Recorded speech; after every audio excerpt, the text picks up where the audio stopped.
जब हुकूमत बादशाह की थी मौलाना साहब, बड़ा सरल प्रश्न है लेकिन इसका उत्तर आज तक मुझे कोई नहीं दे पाया। मैं आज से थोड़ी नहीं प्रश्न उठा रहा हूं, 35 साल तो मुझे हो गए उठाते हुए इस प्रश्न को, और देश के दुनिया के तमाम आलिम मेरे साथ जुड़े। जब बादशाह के पास अथाह जमीन थी तो आपने काशी में सटा के मस्जिद क्यों बनाई? मथुरा में जन्म स्थान पर ईदगाह क्यों बनाया? आपके पास तो पूरा ब्रज खाली पड़ा था। सलीम चिश्ती की जहां दरगाह बनाई है वो इलाका पूरा खाली पड़ा था, वहां ईदगाह बनाते, दुनिया की सबसे बड़ी ईदगाह बनाते।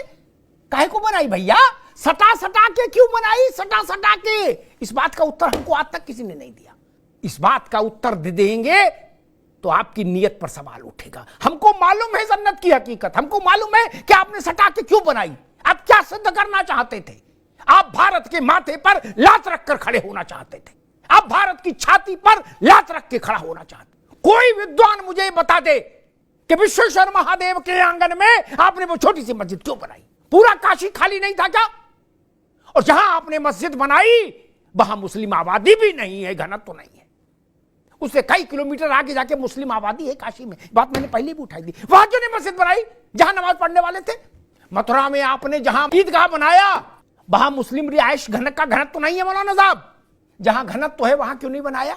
दिल को बहलाने के लिए भाईचारा अच्छा है मौलाना साहब, ये नहीं चलेगा ना, ये गंगा जमुना दोनों नहीं चलेंगी। मैं उत्तर देता हूं सटा के क्यों बनाई। आप भारत की आत्मा को घायल करना चाहते, आप भारत की मर्यादा को तार तार करना चाहते, आप भारत की आत्म तत्व को लहूलुहान करना चाहते थे, आप भारत की आध्यात्मिक चेतना के पवित्र दिए को बुझाना चाहते थे।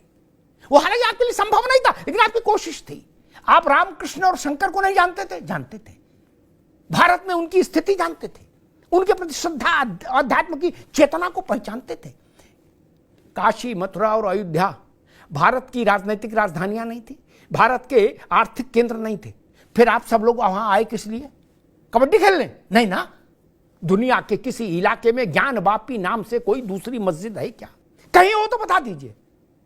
और जिसको आपने फब्बारा का, मैंने मौलाना साहब से एक बार कहा था कि आपने अपने वजू घर में जिसको इस दुनिया का सनातन धर्मी विश्वेश्वर महादेव का श्री विग्रह मानता है, वहां आप कुल्ला करते रहे, वजू अपना मेल धोते रहे।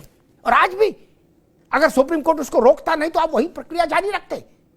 और कल अगर जांच में साबित हो गया कि वो शिवलिंग था, है, तो मौलाना साहब मुंह दिखाने के लायक नहीं रहेंगे लोग।